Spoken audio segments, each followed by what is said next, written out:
Hello, everybody. Welcome into another episode of the Fantasy Pros Football Podcast.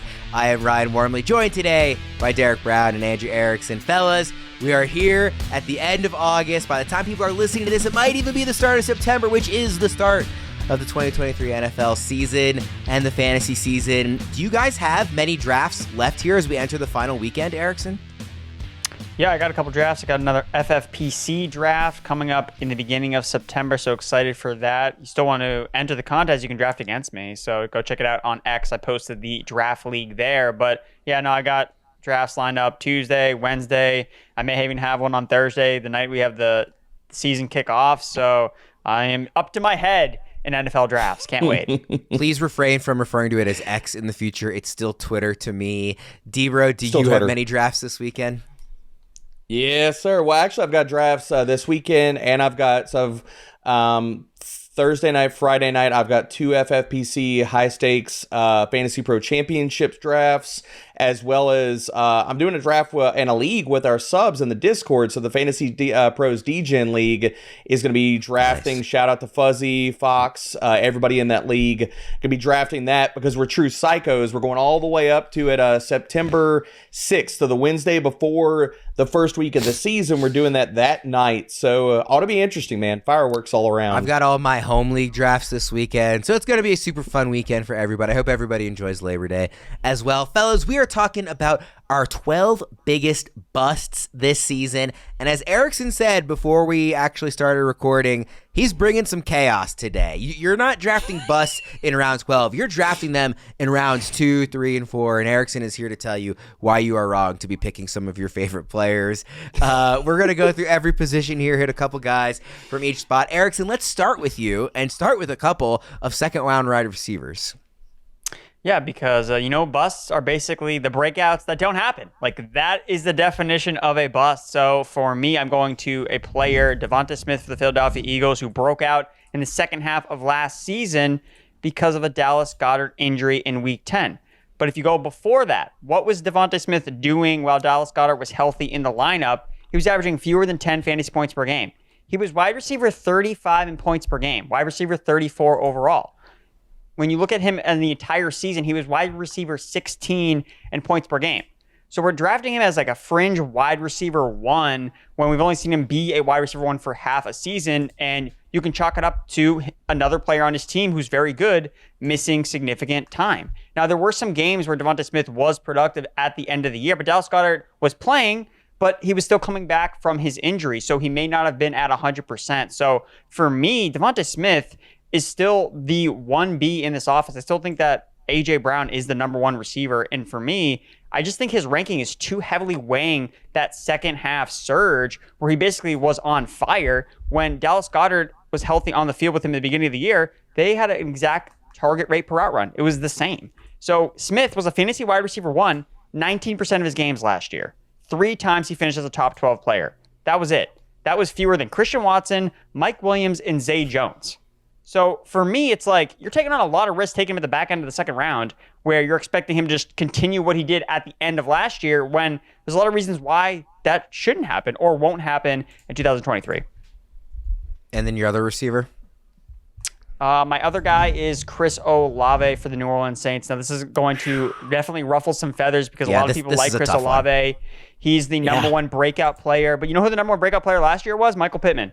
He was the highest ranked player last year that had not previously broken out. And people look at, well, what are you talking about, Erickson? Olave broke out last year. Well, he wasn't a top 24 fantasy wide receiver because of everything he did last year. You're pointing to an efficiency basis. Oh, he was super efficient on a yards per route run, 6th, 8th in target rate per route run. Okay, great.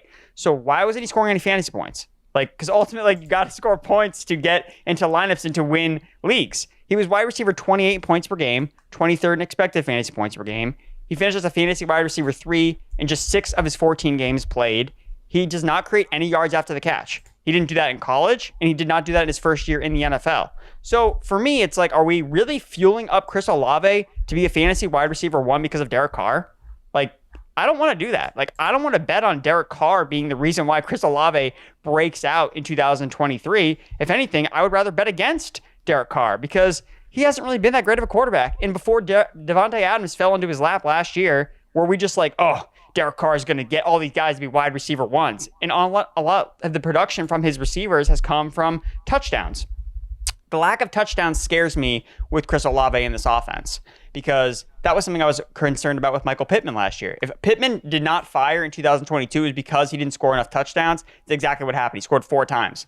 Olave only saw 11 red zone targets last year. He saw fewer targets inside the 10-yard line than Michael Thomas. Guys, Michael Thomas barely played last year, and he had more targets inside the 10 than Chris Olave did. So how are we going to see Chris Olave make this insane vault from outside the top 24 wide receivers in fantasy scoring when he's not the primary read in the red zone? Jimmy Graham's there, Taysom Hill, Jamal Williams, Juwan Johnson, like Michael Thomas, a healthy Michael Thomas. I don't see Olave carving out a massive red zone role in this offense. So for me, I think that he's probably going to be finished more as a back-end fantasy wide receiver 2 than as a fantasy wide receiver 1 where he's being drafted. So look, I know that a lot of people like Olave. He's a good player, and he was made NFL ready coming into the league, and that's why he was so productive his rookie year. But if an NFL ready player delivers in his first year, why should we expect him to just take another massive leap forward when he was already ready from the get-go?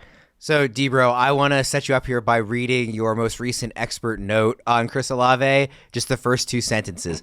Chris Olave had a magnificent rookie season as a target vacuuming wide receiver with alpha potential. He finished as the wide receiver 25 in fantasy points per game, which doesn't do any justice to his sparkling efficiency metrics.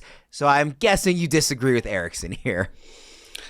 I do disagree, and look, I understand where Erickson's coming from. You do need the touchdowns, and the thing I'll push back on is that, yes, Chris Olave only had 4 touchdowns, but can we also say that, like, some of these deep targets and his profile, like, he should have scored more touchdowns than he did last year as well. I mean, the man was 4th in deep targets in the NFL, so I do think that there is some other touchdown regression that we can have here, even outside of the red zone. I won't push back on Erickson about the red zone role, but targets and earning that is a skill. If we think that the quarterback play is going to go up this year, I think Chris Olave, hell, he could catch 90-plus balls in this offense, because I don't think Michael Thomas is coming back and being the Michael Thomas of old. Maybe he lives off of touchdowns and pulls like a yesteryear Rams kind of Odell Beckham run out. Maybe that happens.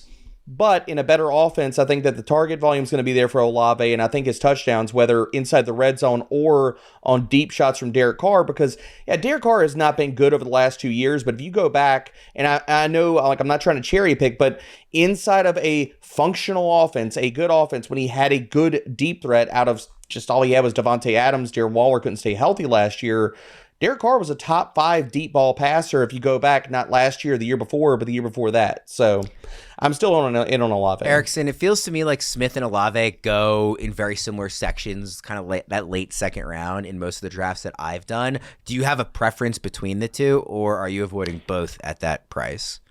So I don't like them at those prices, and that's kind of why they fall into this bust here for me, because I feel like I'm forcing guys that I really don't want to pick there. And for me, it's like I'd rather have DK Metcalf over both those guys. DK Metcalf is a clear alpha in his offense. Like, I know that we love Jack Smith and Jigba, Tyler Lockett's always undervalued, but DK Metcalf's in his prime. He led the NFL in end zone targets last year. Again, targets are great and receptions are great, but you know what wins titles? Touchdowns. DK Metcalf has way more touchdown equity in the Seahawks offense, where Geno Smith threw 30 touchdowns last year, and he has even talked about how he left a lot on the board. They had the worst red zone offense in the NFL last year, the Seahawks. Well, actually, Patriots did. Seahawks were second worst. But I think Metcalf has a higher ceiling than both those guys. And I'm not saying Olave is a bad player, but last year he wasn't a bad player, but he didn't score enough fantasy points. And that's a fact. So yeah, I think that he's a good long-term bet, but I don't see this massive fantasy wide receiver 1 ceiling that we're all kind of projecting to be, similar to like we did with Michael Pittman, just won last year ago. So that's why I'm just hesitant to pull the trigger. Guys, I will bring up one other thing here. Chris Olave in his rookie season, wide receiver 25 in fantasy points per game. In his rookie season, DK Metcalf hasn't been higher than wide receiver 20 in each of the last 2 years. Wide receiver 20 and wide receiver 24. Yeah, because he's played all the games. He hasn't missed any games. We are finally done with preseason games, training camp reports, August injuries. The regular season is essentially here. And while there is almost nothing that I love more than sitting down with Scott Hansen for 7 hours of commercial-free football, there is nothing better than being at a game live. And the best way to get tickets to any of these games is on Game Time, the official ticketing partner of FantasyPros Fantasy Football. Erickson, we're here, week one right around the corner. Do you have a game that you're most looking forward to trying to get to in this slate, if you could go to one? I'm going to go right into my backyard. Go see my Patriots take down the NFC reigning champs, the Philadelphia Eagles. Bill Belichick has been brewing all offseason trying to figure out how to stop Jalen Hurts. So they're going to bring it all into one game. It's going to be great.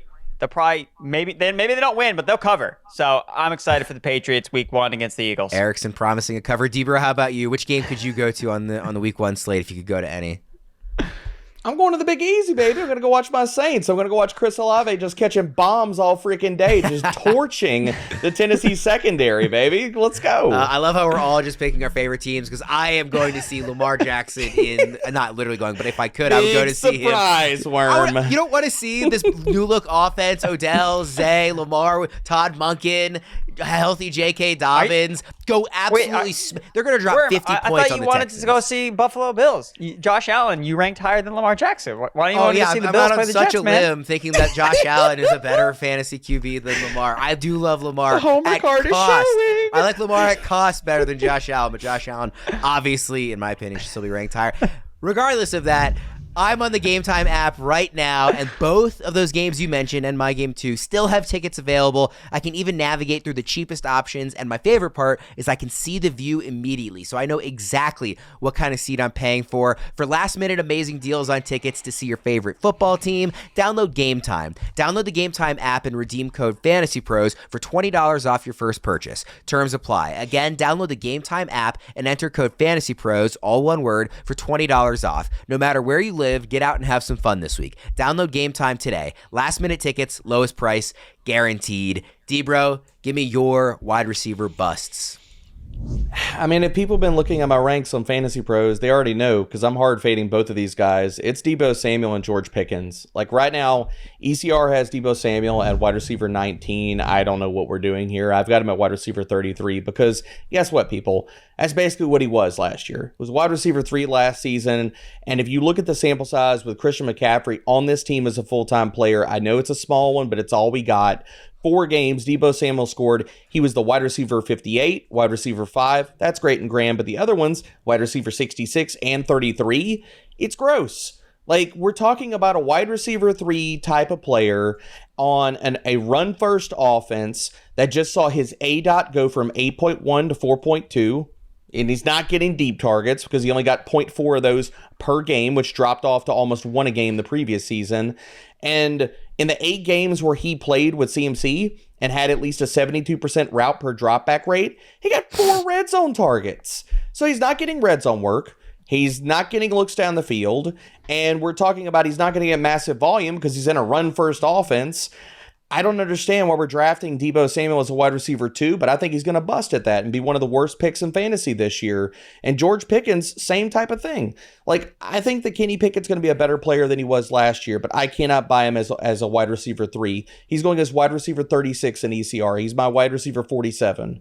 And this all goes back to George Pickens last year. Yeah, he was either great. He had 6 weeks inside of the top 24 because he got a lot of deep targets, or he was unstartable. He had 8 games last year where he was outside of the wide receiver. He was the wide receiver 50 or lower in weekly scoring. He's not even touching your lineup. He's crushing you at those points where if he didn't boom, you were crying in your hands after Sunday about the production he didn't give your team. So I think that this team, after the trade of Chase Claypool last year, we saw this team use more 2 wide receiver sets. With Allen Robinson there, with Calvin Austin there, they're going to run more 3 wide because they did that in weeks 1 through 8. In that sample size where they had 3 wide receivers on the field last year, George Pickens had a 15% target share. He had 1.1 yards per route run. And in case you're listening at home and you want context, those metrics suck. That's bad. That's not even startable worthy. So people can miss me with George Pickens as a wide receiver 3. No, thank you. He's going to bust. You're going to be really ticked off if you drafted him. I'm avoiding. So, Erickson, you are actually significantly higher on both of these guys than Deebo. I believe you're more than double-digit slots ahead on both of these guys compared to where Deebo has them ranked. So which of these two, Deebo Samuel and George Pickens, do you disagree with more vehemently, with Deebo? Well, I guess for Deebo Samuel, I definitely have Deebo Samuel inside my top 30 receivers. I'm pretty aligned with ECR. I think I have him wide receiver 18 or 19, and that's kind of like where his ECR ranking is. So for me, if you just want to call out like, hey, this guy's going to get hurt, like that in itself is a big bust factor when it comes to Deebo, just the way that he plays the game. So I think that it's honestly like a quote unquote like a safe call that Deebo is making here. That's like, if you don't just want to deal with like Deebo like potentially just getting hurt because he plays wide receiver like a running back, then I totally get that. But from like a production standpoint, he was still the number one target when Brock Purdy was under center last year. Like he was getting more targets per game, per route run, 26% target rate per route run, which was better than Jamar Chase with Brock Purdy under center last year. So when he's out there, he's gonna get the rock. Now it's a matter of, okay, where are the high value touches coming from him? So he's still a receiver that we saw go for over 1,400 receiving yards just 2 years ago, and he was obviously banged up last year. So it's kind of been an every other year with Deebo. So I still side with where he goes. I don't think his price is egregious, but I do recognize that the bust factors, and I think that's actually more injury related than his role necessarily. I think that he will get enough targets and volume in this offense. Like George Kittle, as we'll talk about a little bit later, is my big real concern in this 49ers offense. Yeah, and Erickson, so the other part about that, I'll hammer home the point about what you brought up about DK Metcalf. I don't know where the touchdowns are coming from Deebo. Like all those high value touches, like the same reasons you brought up kind of with Olave, I just don't see it with Deebo. Like where is he scoring the touchdowns if he's not getting the rushing work, he's not getting deep targets, and he's not getting looks in the red zone. So that's why I got to fade him.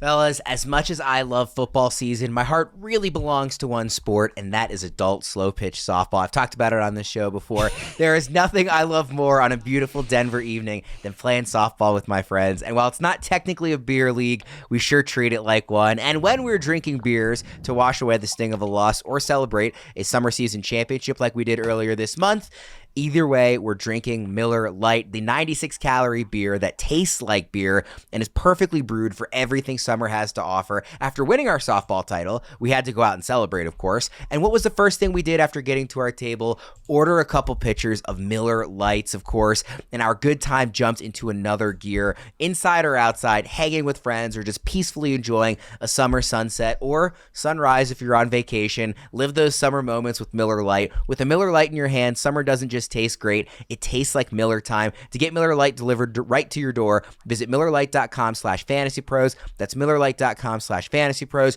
or you can find it pretty much anywhere that sells beer. Celebrate responsibly. Miller Brewing Company, Milwaukee, Wisconsin. 96 calories and 3.2 carbs per 12 ounces. Erickson, give me your running backs here. So for my running backs, I'm looking at Breece Hall for the New York Jets. Look, people, with Breece Hall, I'm very concerned about how he's going to start the year, because when guys come out of the gates, we kind of anchor to what they do during the beginning of the season as to what they kind of deliver for us for the long term. So Breece Hall, I just think, has a lot of red flags that I think that for the most part we're kind of ignoring. Like, he's coming off the injury. They added Dalvin Cook, and Aaron Rodgers played a big role in them adding Dalvin Cook to their offense. Like, he wanted them to come in, bring in this running back, and I think that Dalvin Cook is going to play. Like, I think he's going to have a significant role in this offense. So where are we getting this like massive, insane upside from Breece Hall to start the season when he's coming off the ACL? They have the worst schedule in the NFL through the first 6 weeks of the year. Shaky offensive line. It's a new offense, the new quarterback. I just think that there's a lot of change and things going on. And when I was looking back at like busts from running backs in previous years, or like specifically last year, just like the more change that you add to a player's scenario, just the more likely their chance to bust. And injuries play a massive role in that as well, especially at the running back position. So I just think that there's a lot of things that could easily go wrong for Breece Hall to not pay off as like a top 50 pick. And that's kind of where I draw the line on him. Like, when he goes like the back end of round 5, I feel more comfortable taking him. But when I really haven't seen his ADP dip enough for me to take the swing on Breece Hall because I recognize that there is a lot of second half upside. But how do we, like, for those that are drafting him with so much confidence about in the second half of the season, how can you have so much confidence about that? Like, we don't know what's going to happen in the first half of the season. So you could say so confidently, oh yeah, well, he's going to be this in the second half of the year, when what about all the other players you could be drafting? So I just think that in his range, there are still players I still prefer that I feel good about during the beginning of the season versus Breece Hall with all the question marks that he has. So again, Breece Hall's a really good, talented player, and a player I don't really want to label as a bust, but these are the players that hurt you ultimately when you draft them, because you draft them high and you're excited about them. Like I said at the beginning of the show, busts are the breakouts that don't fire because they're not all going to hit. So I think Breece Hall, if it's not too hard to figure out why a guy busted, that should be a red flag in itself to be like, wow, Breece Hall wasn't good to start the year and kind of tanked your team. Who could have seen this coming? It's pretty clear all the reasons why it wouldn't work out for Breece Hall to start the year. So he's my number one guy. And then my second guy here, actually probably my biggest bust of this year, is Josh Jacobs. Look, we obviously, it was a big miss on him last year, but that was the year to draft him. Like 2022, 2023, it's a brand new year. Don't go chasing what happened last year with Josh Jacobs, because when you lead the NFL in touches as a running back, just the track record historically has just been horrible. Only 2 running backs finished as RB1s the following year after leading the NFL in touches since 2013. Only one of them has ever finished inside the top 5 back-to-back seasons, which is Ezekiel Elliott. The other 7 running backs were all season-long busts. So again, Josh Jacobs signed his new deal. He got a little payday bump from holding out from camp. He's back, but he's missed all of training camp. Is he in shape? He plays on the Raiders, a team that I bet to lose more, that I think is going to lose more than 4.5 games this year. Like, I think they're going to be a dumpster fire. So are we really going to bet on Josh Jacobs just getting all the touches once again? New quarterback. Is Josh McDaniels going to be the coach the entire year? Zamir White's now entering year 2. I just think that if you just copy and paste what he did last year, I think you're going to be very disappointed with Josh Jacobs, which is why, for me, especially now that his ADP is kind of back into that second round, now that he's back into camp, I just can't touch him. And I just would I'm telling people to shy away. Debro, it looks like you have Josh Jacobs as a top 10 running back. So do you disagree with Erickson here? No, I mean, I'm just kind of in line with consensus with him. I mean, I've got him as a low-end RB1. I want to push Jacobs down, and I'm going to evaluate that before we get into the draft weekend and stuff. So people need to be, monitoring my ranks and stuff as we head into the weekend. Jacobs is a guy that, like, look, the reality of it is where he goes in drafts, I'm just selecting wide receivers. So I'll stay even with consensus. If people want to go to take Jacobs, like, I get the volume reasons for Jacobs, but just like Erickson talked about, over the last 15 years, Jacobs had the 7th most touches in an NFL season for a running back. That's scary. Like, regardless of however you slice it, him holding up. Because it's not like he's been a picture of health. He's been dinged up throughout his NFL career. Even if he hasn't missed games along the way, he's had a lot of times in various seasons where he's not been 100%. Debro, let's stick with you and give me your running backs. 2 guys I got to highlight here, man. Najee Harris and Alexander Mattison. You can count me out on both these guys. ECR has Najee Harris as a top 12 running back. I cannot get there. I have him at RB18. Like it, run away from it, try to lie to yourself all you want to, but Jaylen Warren is going to be part of this backfield. I'm sorry, Pittsburgh fans. I'm sorry, Najee Harris fans, but it's a fact. Jaylen Warren is a better player than Najee Harris. He's more explosive. He has better yards per route run last year. Even if you want to talk about after Najee had the plate removed from his shoe, Jaylen Warren had 1.6 yards per route run over that stretch, 23% target per route run rate. Najee was at less than 1.0 yards per route run, only drew a target on 20% of his routes. So even if we want to talk about Najee Harris, fine, he takes some of the early down work or all the early down work. Jaylen Warren is going to spell him on passing downs. There's only so much that Canada can keep Jaylen Warren off the field. Najee Harris, again, after they took the plate out of his shoe, yeah, his tackle breaking was better, and I understand the offensive line stuff. Like, he was top 24 in yards to contact per attempt and elusive rating, but this guy still had the 5th lowest breakaway run rate after week 5 last year. That's not changing. We know who Najee Harris is. He's basically the Steelers' version of Ezekiel Elliott. It's not good, people. So I think Jaylen Warren is a super talented player. I'm going to fade Najee Harris all day. Give me wide receivers or other running backs at that spot of the draft. Same thing with Alexander Mattison. Alexander Mattison is the legit poster boy for the running back dead zone this year. Everybody, when they talk about Alexander Mattison, the first thing they bring up about Alexander Mattison is the opportunity. And it's so great about being a Minnesota Vikings starting running back. They're going to pass. They're going to score touchdowns. Nobody ever mentions, when they talk about Alexander Mattison, the talent or the player first. They talk about the opportunity. And that is exactly what a dead zone running back is. We fall in love with the opportunity and what could he do in this type of role. But if you're gonna gloss over the fact of the talent of the player, this is how dead zone running backs get usurped. This is how you get hurt in drafts, by drafting these poor and pitiful players that cannot break tackles, and that's exactly what Alexander Mattison is. His yards after contact per attempt has dropped in each of the last 4 seasons. His yards per route run has dropped in each of the last 3 seasons. He's so amazingly good. And yet, Dalvin Cook, who was, I'm not going to say a shell of his former self, but not peak Dalvin Cook last year, Alexander Mattison could only muster 74 carries, and with those 74 carries, he only got one. You can count it on one hand. One run of 15 or more yards last year. If you're talking yourself into drafting Alexander Mattison this year, I'm sorry, but you are going to be hurt. Do you think there's any world where, and I agree on Najee being a bad pick at ADP, but do you think there's any world where we're maybe overreacting to the inefficiency similar to Josh Jacobs going into last year, where pedigree of a former first-round pick, still on a rookie contract. Maybe the offense takes a step forward if Kenny Pickett takes a step forward this year, so you can't accuse me of being a homer when I say something positive about the Steelers. And, you know, I think Najee is a talented guy. I would not take him in the 3rd round where he's often going, but is there a scenario that could play out where he might be this year's poor man's Josh Jacobs? I think that is sliding Jaylen Warren, in the sense of last year with Josh Jacobs.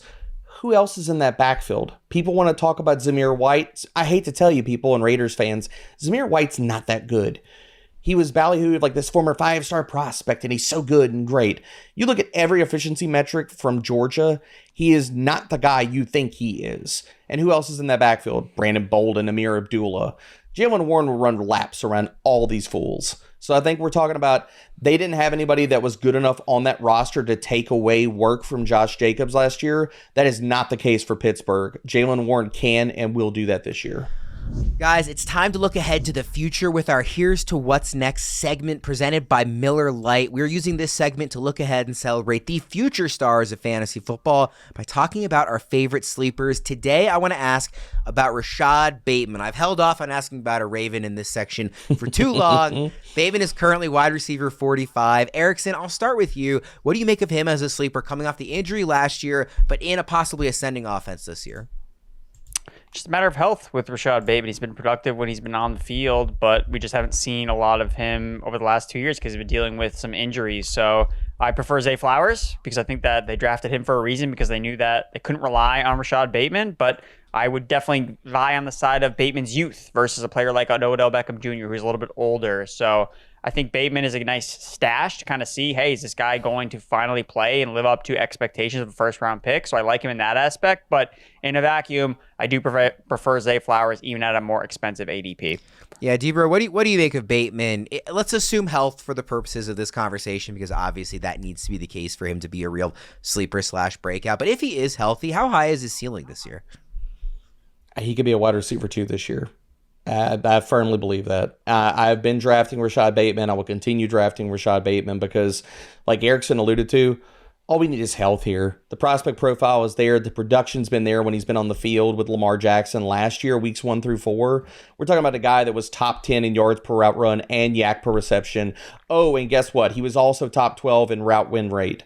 So all we need is health to sit here and comply for Rashad Bateman to have a monster season and one of the best values in fantasy. With a Miller Lite in your hand, summer doesn't just taste great, it tastes like Miller time. To get Miller Lite delivered right to your door, visit MillerLite.com/FantasyPros.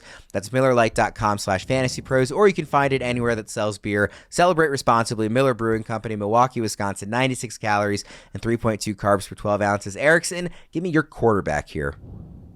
Tua Tagovailoa for the Miami Dolphins is going to be a bust in 2023 because he just doesn't have elite fantasy upside. So I don't draft guys inside the top 12 that don't have an access to an elite fantasy ceiling, which Tua does not have because Tua does not run.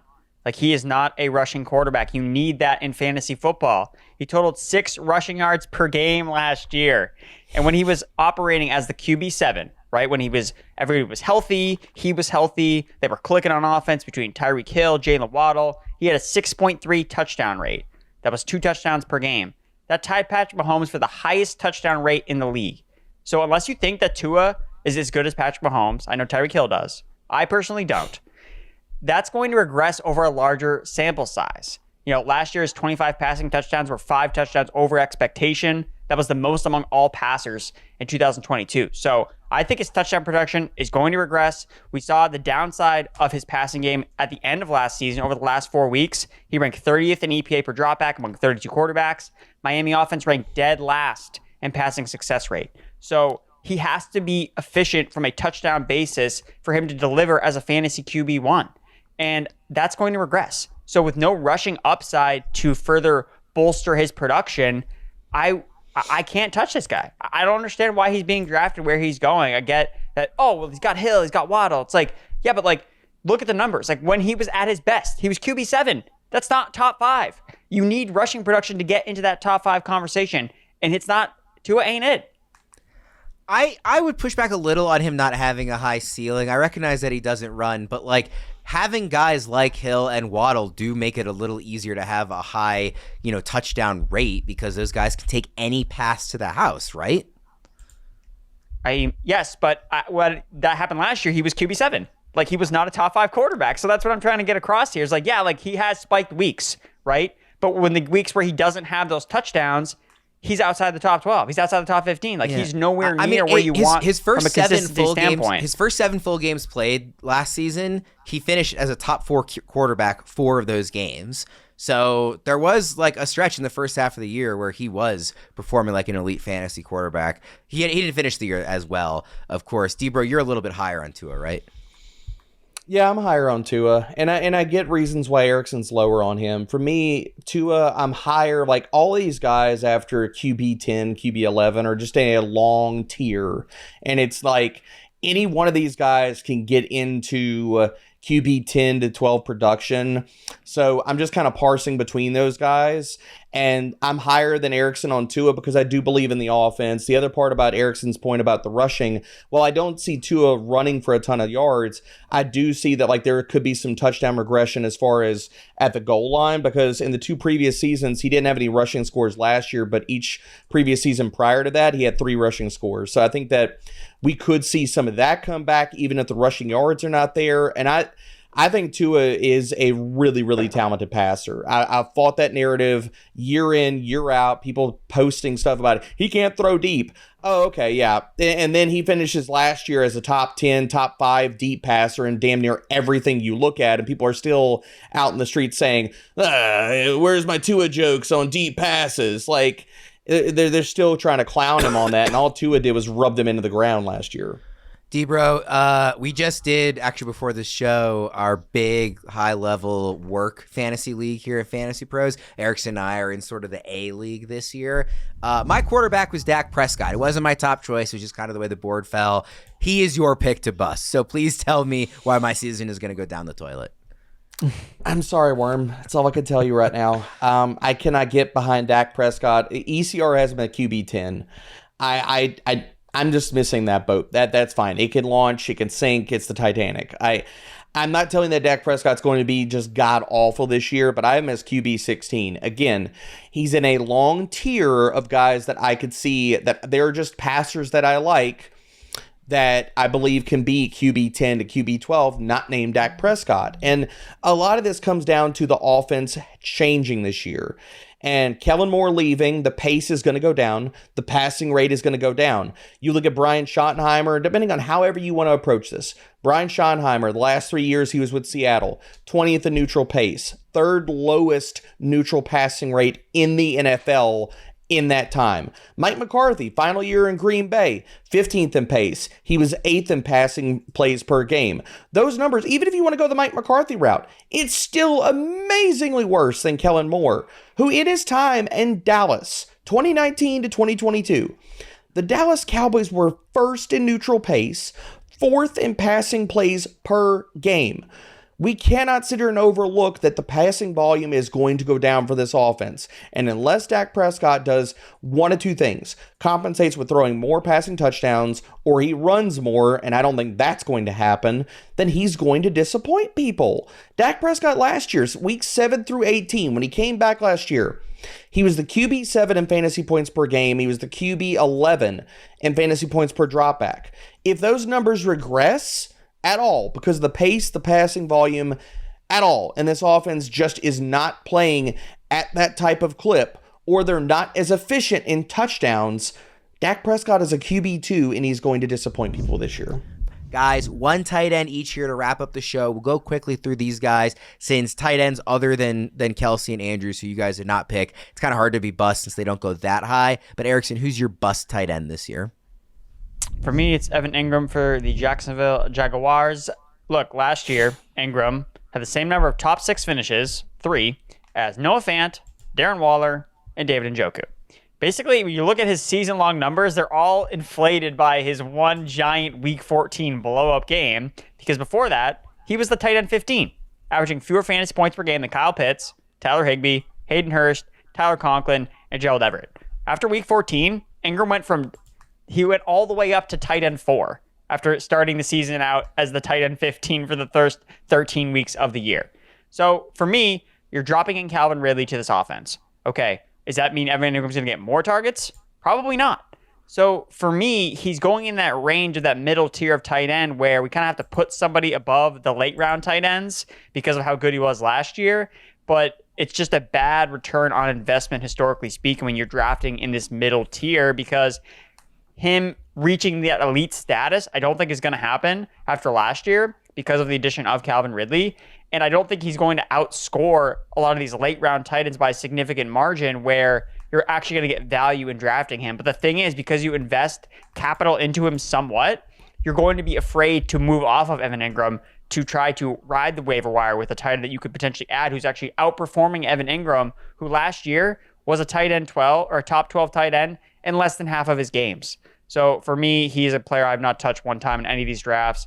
I'd rather just go after Darren Waller a little bit earlier, or just punt the position entirely, get David Njoku later, or just go total late round tight end. Yeah, I'm the exact same way. I almost never will draft the 7th to 9th tight end off the board in any draft. Bad. Yep. And that's historically too, like not just this year. I just never do that really any year. And that's exactly where Ingram's slotting in. Debra, you also have Engram as tight end 10, which is where Erickson has him in his rankings. So I'll just move on to who's your guy, a little bit bigger name here.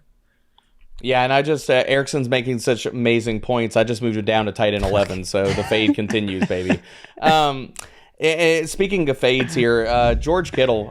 Worm, if you're never drafting tight end 7 through 9, you're not going to get George Kittle if you're following my ranks. I've got him at tight end 7 this year, and I will not apologize for that. I will happily draft Dallas Goedert, Kyle Pitts over George Kittle. And this comes down to, I think we're starting to see the fall off for George Kittle. And I'm not telling people, I'm sorry, 49ers fans. I'm not telling you that George Kittle is terrible. He's a schmo, whatever. I'm not. George Kittle last year, but we got to talk about things that will not happen this year. 11 receiving touchdowns for George Kittle. That's not coming back. I'm sorry. I'm old enough to remember when we were out here talking about, would George Kittle ever score a lot of touchdowns? Because he's never scored more than 6 receiving touchdowns before last year in any NFL season. But also there's other cracks in the pavement. Even if you don't want to talk about touchdown regression here, George Kittle's getting a little bit older. And we have to follow, again, going back to the efficiency part here. George Kittle, I'm not telling you that he was woefully inefficient last year, but there are things that we need to pay attention to here. Last year, George Kittle, his lowest yards per route run and target per route run rates since his rookie season in 2017. It was the second lowest PFF receiving grade of his entire career. Now, I'm not telling you, again, that George Kittle is just going to wake up tomorrow and find out that he's Zach Ertz when he takes the NFL field. I'm not saying that. But as a tight end that a lot of people still put in that elite tier or a top 4 guy, and they're willing to spend up and say, yes, George Kittle can take me to the fantasy promised land this year. I don't think that's going to happen. I think that you're going to be extremely upset. And yes, I'm bringing up 2 guys in the San Francisco 49ers offense that I'm fading. I fully understand that. This is all to say that you need to get on the party bus for Brandon Ayuk. Do it now.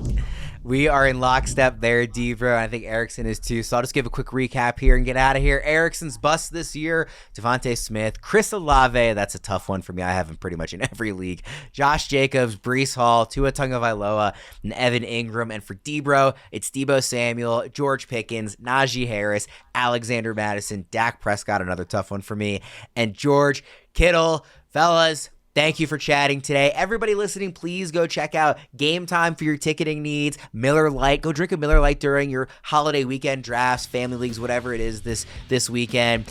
Check out Sleeper and the offer. Get some free Fantasy Pros advice on there. This is the weekend for just awesome kickback. We've all had a very busy August getting ready for these drafts. Go out, have some fun, enjoy NFL football next week. For Erickson and Deebro, I am Ryan Wormeli. Thank you so much for tuning in. We will see you guys again next time.